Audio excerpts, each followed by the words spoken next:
Yena kenkan nsɛm a yɛka ntwaa mu no. Ɔhene David deɛ, ohunu sɛ deɛ ɔwɔ nyinaa yɛ Awurade. N'ahennie ne ko a na ɔko nyinaa mu, Awurade boaa no. Enti David ne ho nyinaa, deɛ ɛwɔ ne mu ne ne kra nyinaa, kamfoo Israel Nyankopɔn.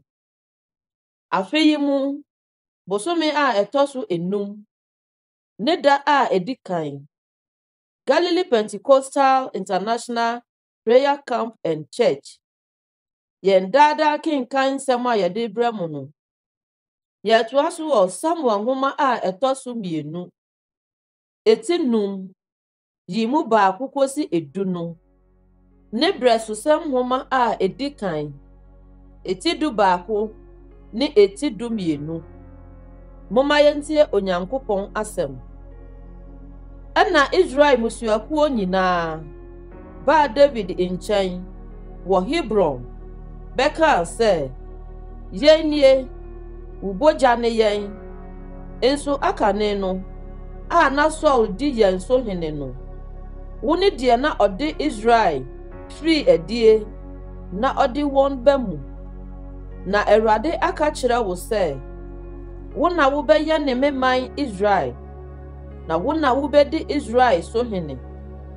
Na Israel mpanimfoɔ nyinaa baa ɔhene nkyɛn Hebron, na ɔhene David ne wɔn pamee wɔ Hebron, Awurade anim, na wɔsraa David ngo, de no sii Israel so hene. David bɛdii hene no, na wadi mfie 30, na odii hene mfirinhyia 40. Odii Juda so hene wɔ Hebron mfie 7 ne abosome 6, na odii Israel ne Juda nyinaa so hene mfie 33 wɔ Jerusalem. Na ɔhene ne ne mmarima kɔɔ Jerusalem kotua Yebusifoɔ a na wɔte asase no soɔ no. Na Yebusifoɔ no ka kyerɛɛ David sɛ, moremma ha, na nnipa a wɔyɛ mmerɛ te sɛ anifirafoɔ ne mpakye mpo besi wo kwan.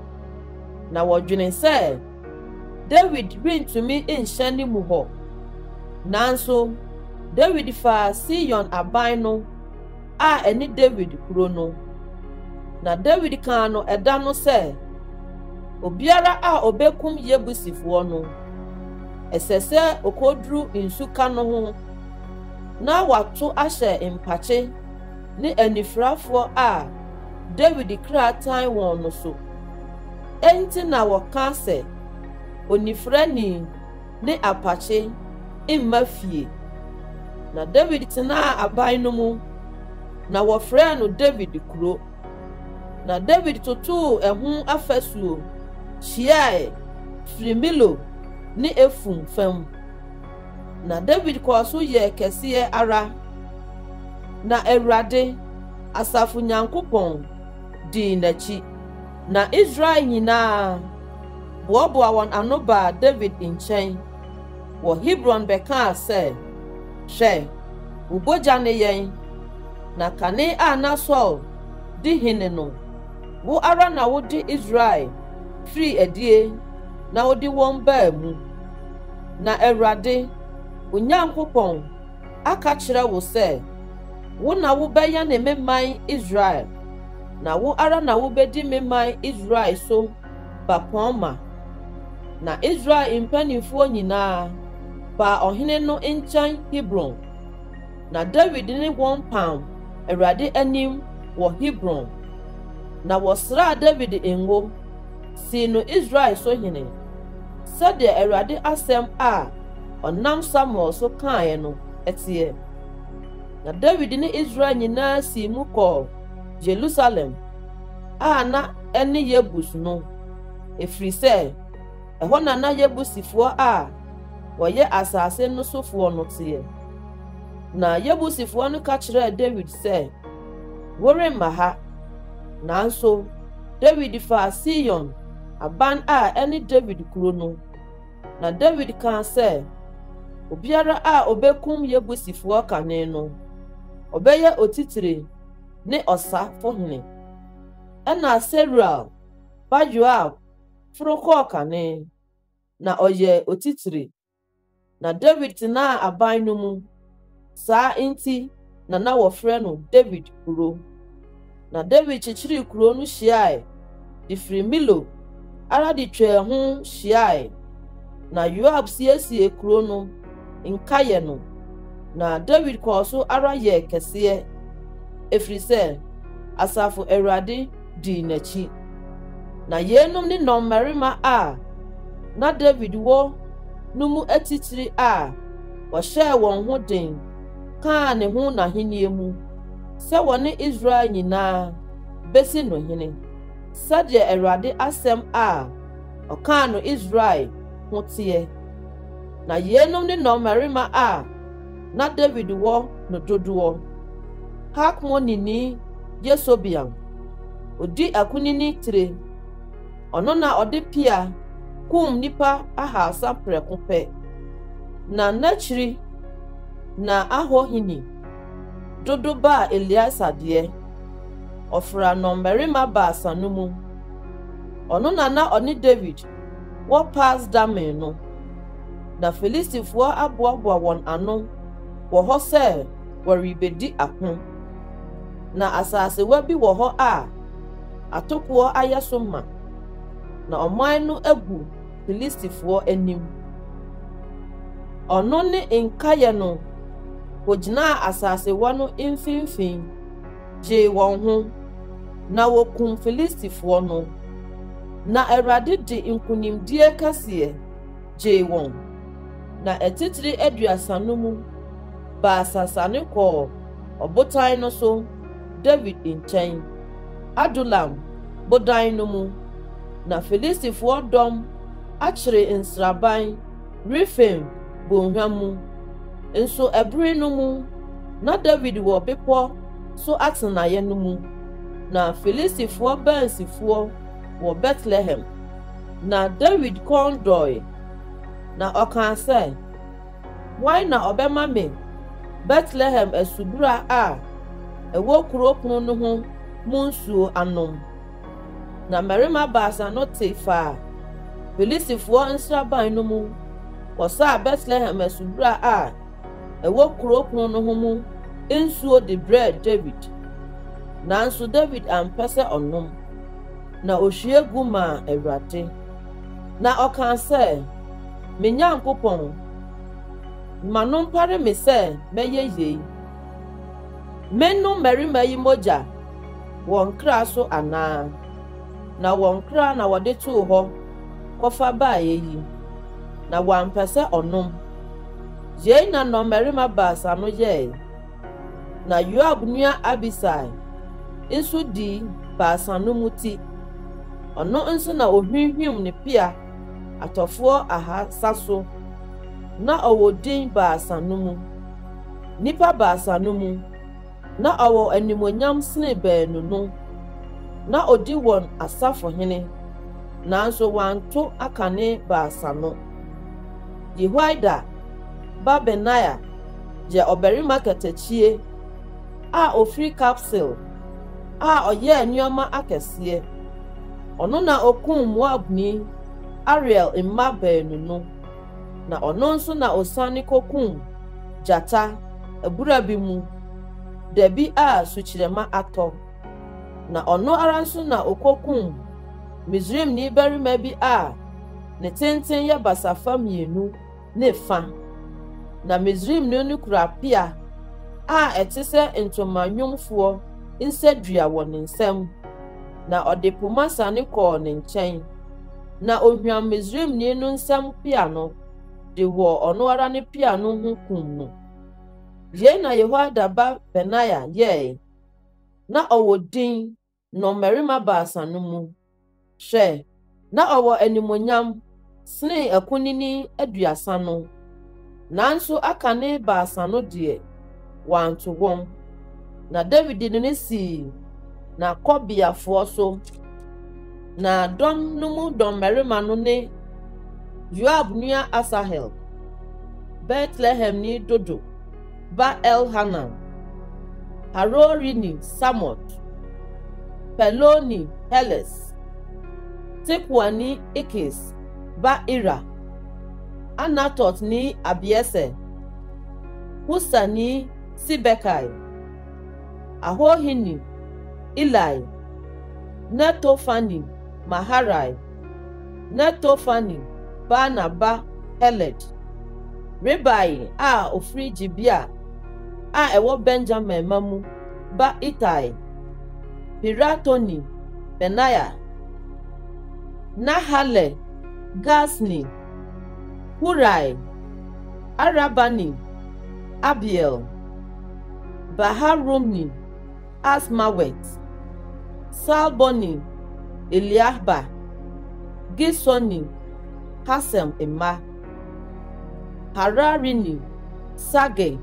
ba Jonathan, Hararini, Sakaba, Ahiam, ba Eliphal, Mekerani, Hefe, Peloni, Ahia, Kamelni, Hisro, Esbai ba Narai, Nathan Nia Joel, Hagriba Mebha, Ammoni Selek, Berotni Naharai, a oye Seraba Joab Akudie Kureni, Yetrini Ira, Yetrini Jireb, Hetini Uriah, Alhai ba Sabad, Rubeni Sisiba Adina, a oye Ruben fono su otitiri, na inipa aduasa ka ne ho.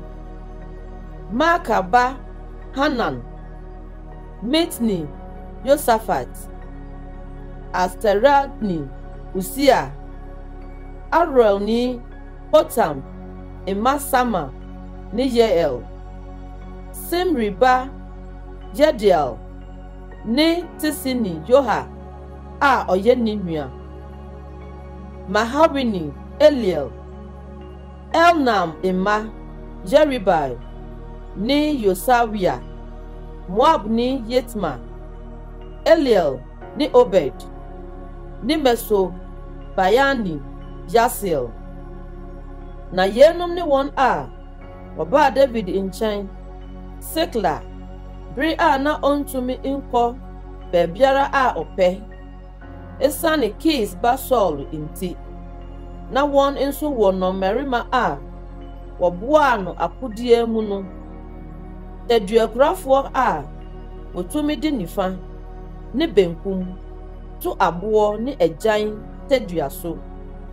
Saul nuanom a wofri Benjamin mu, Jebiani Sima Emma, Ahiese a odi Tre ne Yoas ne Asmawet, Emma Yesel ne Pelet ne Berika ne Anat Toni Jehu ne Gibeoni Ismaya, aduasa ne mu no merima na odi aduasa ne so, ne Jeremia ne Yehasel ne Yohanan ne Gederani, Yosabad, Elusai ne Yarimot ne Belia ne Samaria ne Harifini, Sefatia, Elkana ne Yesia ne Asarel ne Yosa ne Yasobiam, Korafo ne Yowela ne Sebadia,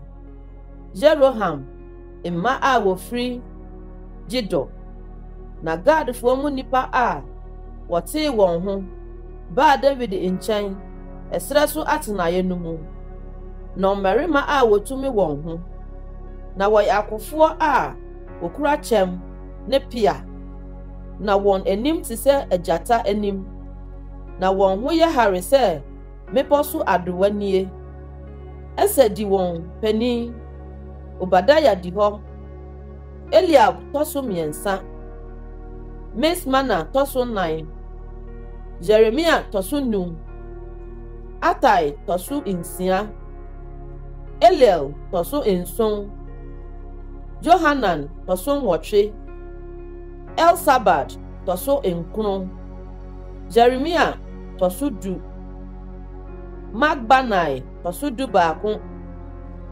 Yenum frigad imamu, wɔyɛ dɔm no mu atitire, ɔbaako, ekuma kura betumi ɔha, na ɔkɛseɛ betumi apem.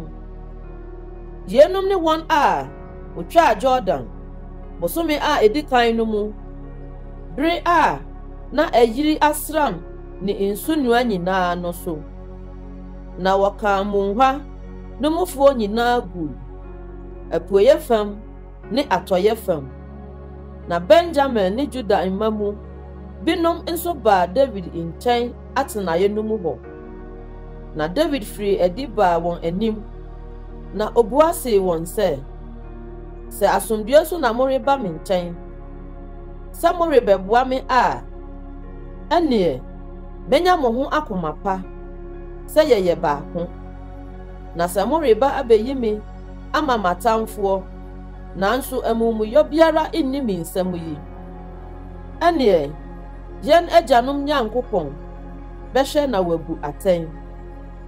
Ɛna honhom kaa Amasai, aduasa no mu otitire, na ɔkaa sɛ, yɛyɛ wo dea, o David, na yɛwɔ wafa, o Yisai ba. Asomdwoe, asomdwoe nka wo, na asomdwoe nka w'aboafoɔ, ɛfiri sɛ Onyankopɔn boa wo. Ɛna David gyee wɔn, na ɔde wɔn sisii n'asafo so atitire. Na Manase wɔn mu binom nso wae bɛdɔm David bere a na ɔne Filistifoɔ rebɛsane ne Saul akono. Na wɔamoa Filistifoɔ no, ɛfiri sɛ Filistifoɔ mapɔnma kɔɔ agyina gyaa no kwan sɛ deɛ ntiri na ɔde bɛwae akɔ ne wura Saul nkyɛn.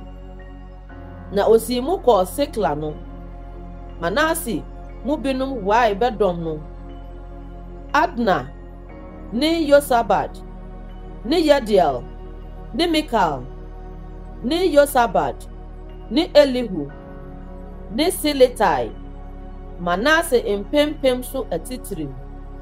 Na wɔn na wɔboa David ne afomfafoɔ asafo no dii asie. Na wɔn nyinaa yɛ nnɔmmarima akatakyie, na wɔyeyɛɛ ɛdɔm no mu asafo hene.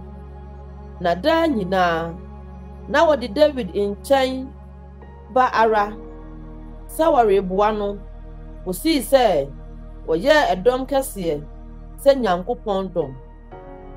Na yenum ne nipa a na wamia ama akodie a wɔbaa David nkyɛn Hebron sɛ wɔbɛdane Saul ahennie ama no, sɛdeɛ Awurade asɛm no sie no dodoɔ.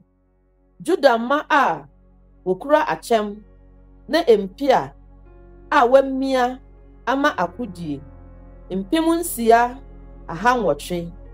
Simeon mma mu nnɔmmarima a wotumi akodie, mpem 7,100.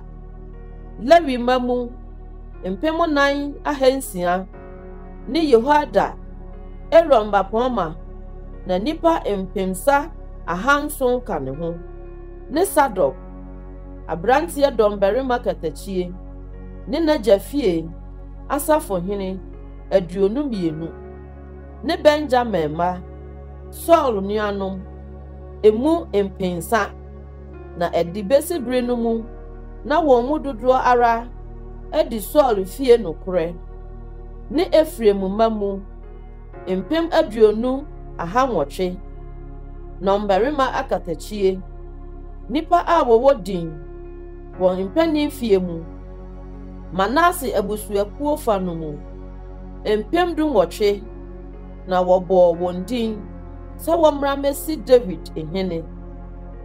Isaka mma mu nnipa a wɔyɛ mmerɛ mu nhunumufoɔ sɛ wɔbɛhunu deɛ ɛsɛ sɛ Israel yɛ no, wɔn mu atitire 200. Na wɔn nuanom nyinaa tie wɔn. Sebulon mu nipa mpem 20 a waredare wo akodie a wode akodie nyina amia ama osakro se wode akoma a enya intanta rebeboa David. Naftali mu asafo hene apem na nipa a wokura achem na empia empem aduasa nson ka won ho. Damfo mu nipa a wamia ama okun empem aduonu nwotwe ne ahansia na wobae. Asema mu nipa a wotumi kɔ akono empem aduanan na wobae. Na one a wofri Jordan eja a wofri Rubenfo ne Gadfo ne Manase ebusuakuo fa no mu nipa a wokura akodie ahodo nyinaa empem ha ne empem aduonu. Marima akofo a wode akoma mu yi won ho kɔ mpasuaso yi nyinaa ba Hebron sɛ wode David ribesi Israel nyinaa so hene. Na Israel nkaye no nyinaa nso nya David ahensie ho akomakro. Na woni David di honansa didi nome efiri sɛ na won nuanom ahye won echi. Na won a woben won dikosi Isaka ne Sebulon ne Naftali no enso di aduane bae. Imfunomu ne Yoma ne imfunomu ponko ne anantwie so esam aduane ne brodoma tatre ne bobe aba a wahata ne ensa ne engo ne anantwie ne enwan pii pa na enigye ba Israel.